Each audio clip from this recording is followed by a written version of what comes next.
أعوذ بالله من الشيطان الرجيم بسم الله الرحمن الرحيم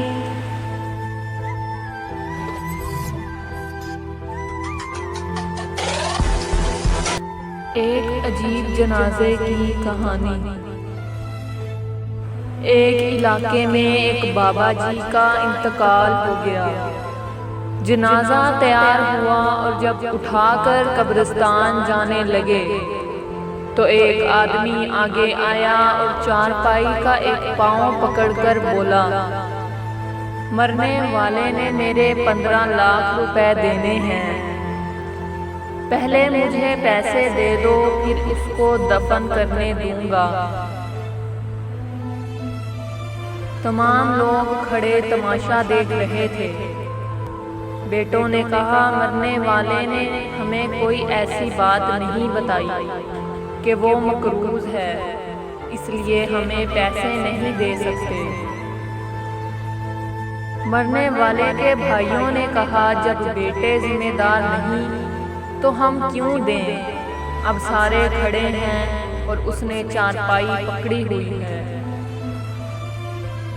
جب بات گھر کی عورتوں تک جا پہنچی، مرنے والے کی اکلوتی بیٹی نے جب یہ بات سنی تو فوراً اپنا سارا زیور اتارا اور اپنی ساری نقد رقم جمع کر کے اس آدمی کے لیے بھجوا دی اور کہا، اللہ کے لیے یہ رقم اور زیور بیچ کر اس کی رقم رکھو اور میرے ابو کا جنازہ نہ روکو، میں مرنے سے پہلے سارا قرضہ ادا کر دوں گی۔ باقی رقم کا جلد بندوبست کروں گی۔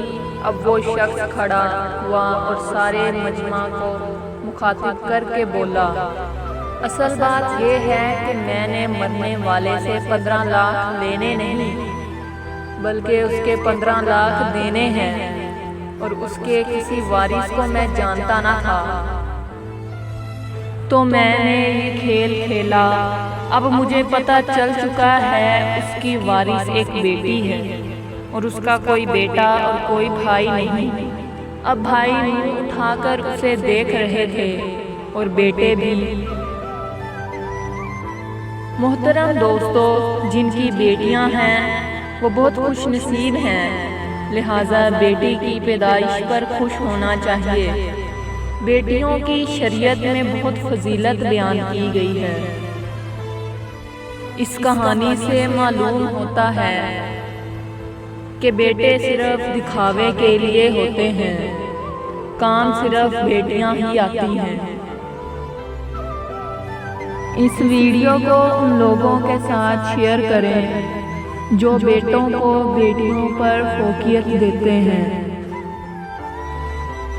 اگر کہانی پسند آئے تو میرے چینل کو لائک، شیئر اور سبسکرائب ضرور کریں۔